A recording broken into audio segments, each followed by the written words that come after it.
जय हिंद, बहुत बहुत स्वागत सबों का अपने YouTube channel modern edu hub पे।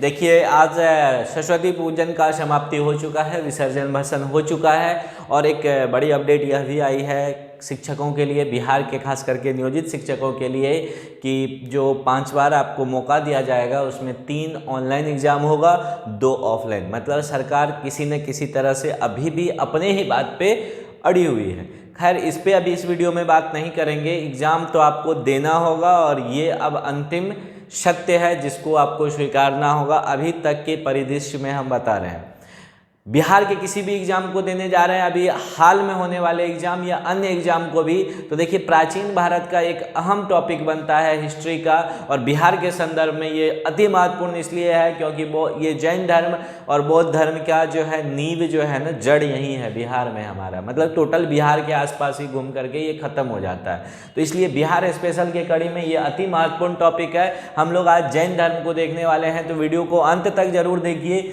लगभग 25 से 30 क्वेश्चन के हम लोग खोपड़ी में जो है एकदम बंदूक मारेंगे आज सरस्वती पूजन के विसर्जन के अवसर पर। चलिए, पहला क्वेश्चन आपके स्क्रीन पे दिख रहा होगा। कहा जा रहा है पहला क्वेश्चन, जैन दर्शन के अनुसार संसार का वास्तविक कारण क्या है? जैन दर्शन के अनुसार संसार का वास्तविक कारण क्या है? ईश्वर, आदि तत्व, जीव और काल। बताइए इस अनुसार क्या होगा इसका आंसर? इसका आंसर हो जाएगा आदि तत्व। आदि तत्वों की संख्या पूछ दे तो 6। अगला क्वेश्चन वही है, जैन दर्शन के अनुसार आदि तत्व कितने हैं? तो आदि तत्वों की संख्या कितनी है? 6 है। नेक्स्ट देखिए तीसरा चलिए तीसरा क्वेश्चन, जैन दर्शन के अनुसार जीन किसको कहा जाता है? देखिए, जैन धर्म की उत्पत्ति ही हुई है जीन शब्द से, और जीन कहा जाता है मुक्त जीवन, मोक्ष, कर्मक्षय।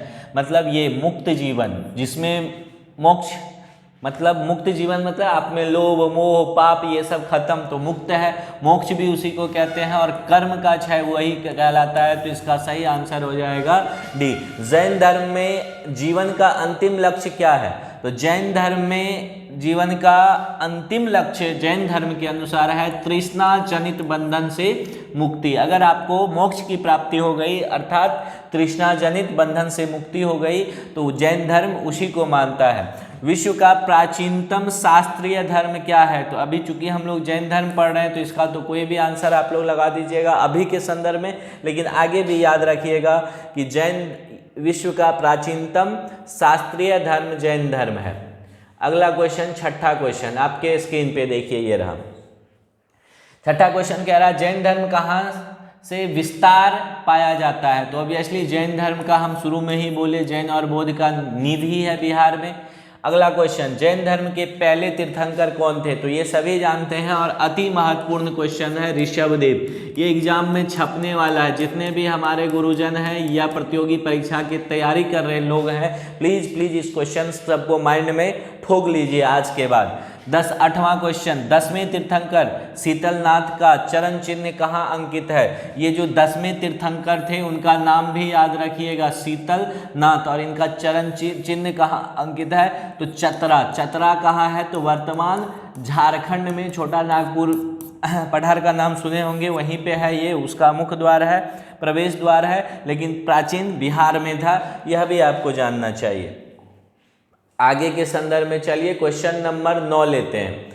क्वेश्चन नंबर 9 कह रहा है आपका सर, 24 जैन तीर्थंकरों में से कितने तीर्थंकरों ने संवेद शिखर, संवेद शिखर का ही नाम क्या है? ये दोनों नाम याद रखिएगा, आगे इसका बहुत सारा नाम हम लोग डिस्कस करने वाले हैं। पारसनाथ पहाड़ पर निर्वाण प्राप्त किया था, तो 24 में से 20 तीर्थंकरों ने कहाँ पे? पारसनाथ पहाड़ पे निर्वाण प्राप्त किया था। 10वां क्वेश्चन, पारसनाथ श्री संवेद शिखर, इसी पारसनाथ का नाम है संवेद शिखर, किस तीर्थंकर के नाम पर पड़ा है? तो नाम से ही क्लियर है, पारसनाथ पार्श्वनाथ, पारसनाथ पार्श्वनाथ, यानी कि ऑप्शन नंबर ए। 10 का क्या हो जाएगा? ए हो जाएगा ऑप्शन। 11वां सवाल आपके स्क्रीन पे रहा, श्री संवेद शिखर पारसनाथ पहाड़ को प्राचीन काल में क्या कहा जाता था? हमने अभी कहा था सर कि बहुत सारा नाम को डिस्कस करने वाले हैं, तो देखिए श्री संवेद शिखर जिसको पारसनाथ की पहाड़ी कहा जाता है, उसी का नाम समाधिगिरी था, उसी का नाम समिधगिरी था, उसी का नाम मल पर्वत था, और इस तरह से उपयुक्त सभी हो जाएगा इसका सही आंसर। अगला क्वेश्चन लीजिए। चलिए 12वां क्वेश्चन कह रहा है किस तीर्थंकर का जन्म मिथिला में हुआ था। अति महत्वपूर्ण, हम लोग मिथिलावासी हैं, क्या सुने होंगे, विद्यापति जी का नाम मिथिला में बड़ी चर्चित है।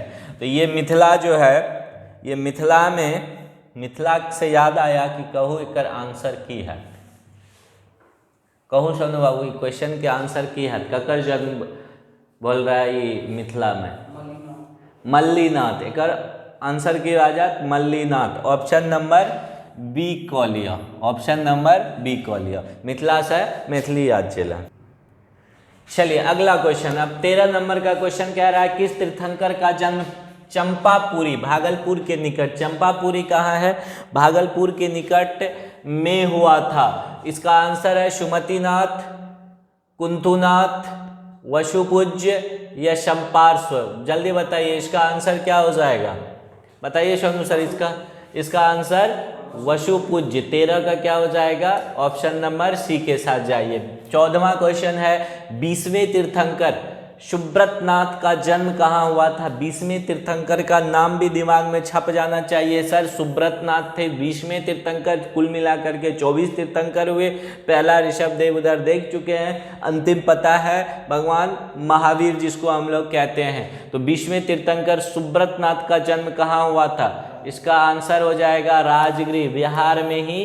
क्या चंद्रगुप्त मौर्य के समकालीन जैन आचार्य की पवित्र समाधि कहाँ है। चंद्रगुप्त मौर्य के समकालीन जैन आचार्य की कहाँ है ये पवित्र समाधि, तो ऑप्शन नंबर डी ना पटना हो जाएगा इसका सही आंसर। अगला क्वेश्चन लेते हैं, 16वां सवाल आपके स्क्रीन पे ये रहा। चंद्रगुप्त, अच्छा 16 तो हो गया, 17वां क्वेश्चन ना, 16 चंद्रगुप्त मौर्य के शासनकाल में प्रथम जैन संहिता का आयोजन, अति महत्वपूर्ण, एग्जाम में छपने वाला 100% 100% छपने वाला यह सवाल है, दिमाग में छाप लीजिए। ये प्रथम जैन संहिता कहाँ हुआ था, तो प्रथम जैन संहिता पाटलिपुत्र में हुआ था, ऑप्शन नंबर सी। प्रथम जैन संहिता की अध्यक्षता किस जैन आचार्य ने किया था। अति महत्वपूर्ण सवाल, एग्जाम में छपने वाला सवाल है, जिसमें स्टार लगा रहे हैं बिल्कुल देख करके जाइएगा, ये अति महत्वपूर्ण सवाल है। ऑप्शन नंबर ए हो जाएगा इसका सही आंसर, स्थूल भद्र। कौन हो जाएगा, स्थूल भद्र। चलिए 18वां सवाल आपके स्क्रीन पे ये रहा सर, कह रहा है किस जैन संहिता के पश्चात जैन धर्म दिगंबर और श्वेतांबर, जैन धर्म 2 गुटों में बट गया था, दिगंबर और श्वेतांबर। आपको याद होगा तो ये प्रथम संहिता के बाद ही था, दिगंबर और श्वेतांबर। श्वेत अंबर यानी श्वेत कपड़ा पहनने वाले श्वेतांबर, और जो वस्त्र धारण नहीं करते थे वो दिगंबर कहलाते थे। दिगंबर के उपसंप्रदाय है, दिगंबर का देखिए उपसंप्रदाय 20 पंथी, 13 पंथी, समैया पंथी सब है, 20, 30, 13 सब याद रखिए, यानी उपयुक्त में सभी हो जाएगा इसका सही आंसर। अगला सवाल 20वां सवाल आपके स्क्रीन पे ये रहा, अति महत्वपूर्ण, एग्जाम में छपने वाला सवाल है। 24वें जैन तीर्थंकर का नाम भी पूछता है महावीर, याद रखिएगा। वर्तमान में बीपीएससी टीआरई 3.0 और सक्षमता परीक्षा बिहार एसएससी के लिए अति महत्वपूर्ण है, दिमाग में ये फिर से नॉक करके रिकॉल करवा देगा। तो इनका जन्म आपको पता होगा 540 ईसा पूर्व से लेकर के इनका कार्यकाल था 468 ईसा पूर्व तक। जैन धर्म के किस शास्त्र को वेद में सम्मिलित किया गया, इसका आंसर हो जाएगा क्या, आगम शास्त्र को। जैन धर्म के आगम शास्त्र को वेद में सम्मिलित किया गया, अति महत्वपूर्ण सवाल। चलिए सवाल नंबर 22 पढ़िए, ऋग्वेद की ऋचाओं में किन 2 जैन तीर्थंकरों का उल्लेख मिलता है। ऋग्वेद की ऋचाओं में किन 2 जैन तीर्थंकरों का उल्लेख मिलता है, तो इसका ये कुंतुनाथ नहीं, अजितनाथ नहीं, चंद्रप्रभा, शीतलनाथ नहीं। अगला लीजिए पहले, तब अगला स्लाइड से क्लियर होगा। इधर आइए,